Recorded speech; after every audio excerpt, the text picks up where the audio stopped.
Travis Martell here with Martell.elite Fitness. Today we're going to go over plank technique. The plank is a great exercise to develop really good core strength and stability. However, it is often done very, very poorly.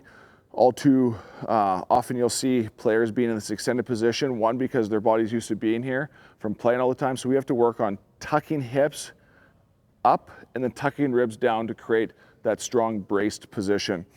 So to get set up, our elbows are going to be underneath of our shoulders. We want to make sure that our forearms are running parallel with each other, and I want to work on that hip tuck.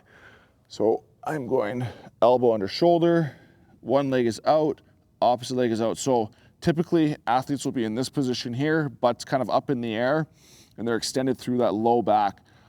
We want to work on tucking underneath, drawing my ribs down, and then drawing my chest down by pulling back through the shoulder blades and then pushing up through my head, trying to create a nice long spine.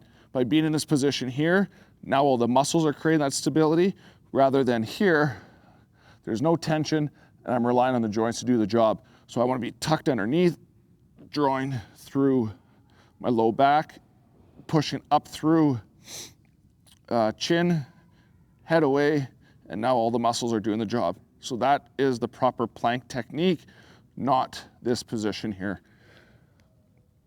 If you find you are doing planks in that extended position, don't go as long.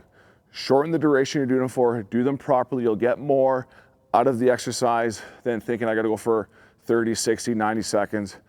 A plank done properly for 30 seconds, you're gonna get more out of that than doing an incorrect plank for longer.